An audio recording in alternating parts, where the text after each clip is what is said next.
This is like watching the Labour Party morph into Trump, isn't it? Oh, it's unbelievable, really. It just shows you the quality of the people behind the scenes with Labour. And can the country really trust an organisation like this? I was very impressed with Stephen Dixon this morning with his interview with Lucy Powell, because he wasn't letting it go, and he sort of pointed out this is obviously lies. And you're endorsing it in a way. And Lucy Powell really couldn't get away from that. She didn't turn around and say it wasn't lies, but she was, squirming for an angle and was not comfortable with it at all. Stephen, have Labour now lost the argument when it comes to talking about, the Tories have been dragging us into the gutter, or people are out there pumping out extreme rhetoric that's just designed to rabble, rouse and divide people? Well, all right, I'm sorry, but apparently it's fair game now.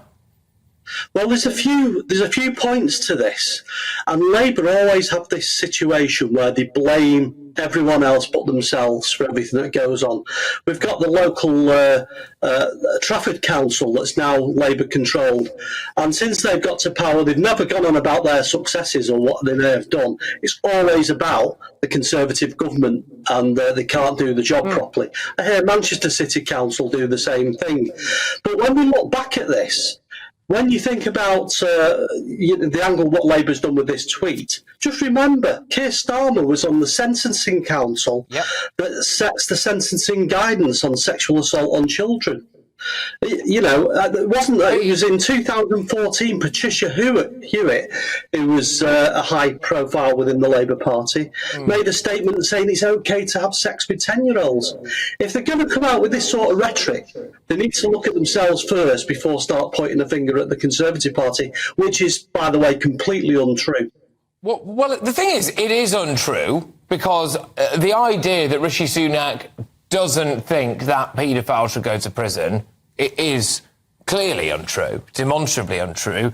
The idea that he doesn't think that people who have firearms with intent to use them should go to prison is, again, just untrue. So it is a lie. It is a lie.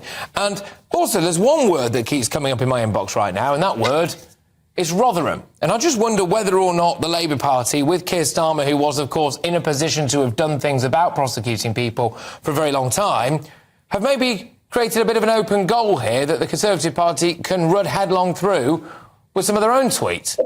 Well, it doesn't end really, Patrick. It wasn't so long ago that Labour voted against longer sentences for child abusers and murderers. And then a few months later, they're putting out tweets like this saying that Rishi doesn't want to lock them up. It's unbelievable, really. OK. And, look, just lastly, though, from a journalistic perspective, this kind of stuff sticks. And this is what we all know to be true, OK? So you lob things out there like that, and that stuff sticks. And Trump has done it. Trump did it with tremendous effect about Clinton. He's now calling people like Stormy Daniels horseface and sleepy Joe Biden and all of this stuff. That kind of stuff does actually resonate with the public. And so if people are looking out there now, it will almost be, saying that Rishi Sunak doesn't care about paedophilia. That kind of stuff will resonate with people, even though it's a lie. Well, it all depends on what newspapers people read. And, having a short conversation with certain people, you can sort of guess what newspapers they read. But one thing that really frustrates me in the UK is people trying to measure the UK against US politics. It's a very different animal. And we did have certain courtesies in this country, but that seems to have gone out the window with what's gone on in the last 24 hours. But something else that's quite important now, even our mainstream media have picked up on this, and I thought they might try and brush it under the carpet. But do you think this could be serious enough now for people to demand the resignation of Sir Keir Starmer? Do you think this is so serious, though, that Keir Starmer should resign over this kind of targeted advertising? It depends if the mainstream media, has got any appetite for this.